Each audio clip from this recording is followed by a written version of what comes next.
So let's have a look at what characterizes a successful manager.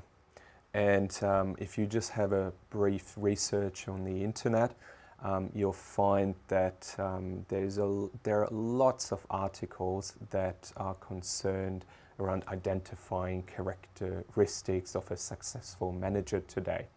What I would like you to do is basically just quickly pause that video and go down into the forum and try to start a discussion or try to answer or give recommendations to the other participants in that course. What you actually think determines a successful manager today?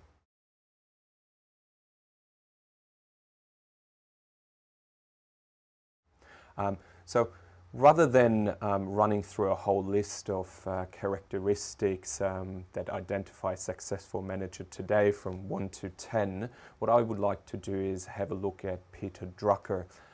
Peter Drucker, who is unarguably one of the most influential management gurus in the past 30-40 years, he developed the theory of management by objectives. Management by objectives basically means that managers should manage their staff in terms of giving them goals rather than telling them how exactly to achieve that goal. So management by objectives is basically setting this goal there, telling an employee what you expect them to do, or a manager tells their subordinates goals that they should achieve, and then basically letting a worker, an employee, a subordinate find their own way in achieving that goal.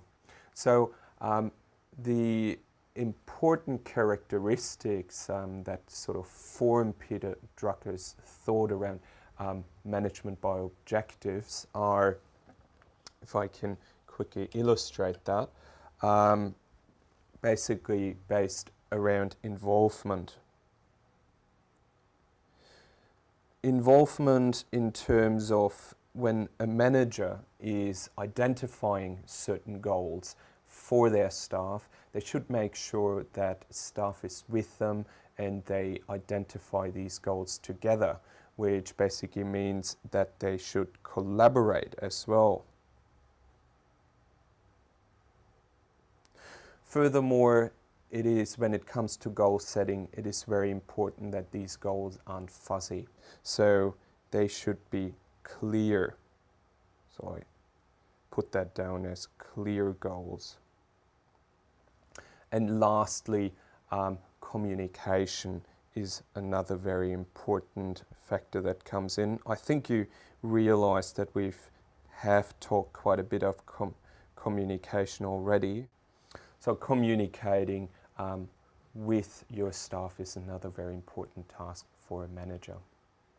Now, let's have a look at Richard Branson. Richard Branson, founder of the Virgin Group, and what he defines as a successful manager.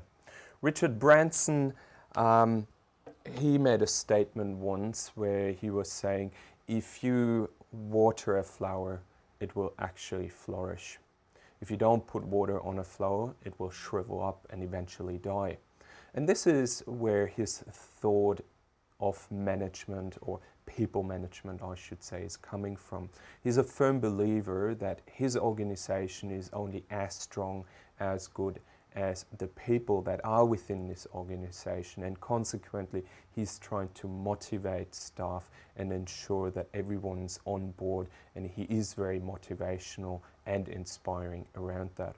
So to summarize, Peter Drucker and Richard Branson determine successful managers as being able to collaborate with their employees, with their workers, to motivate them, to inspire them, and consequently motivated staff will achieve great outcomes for the organization.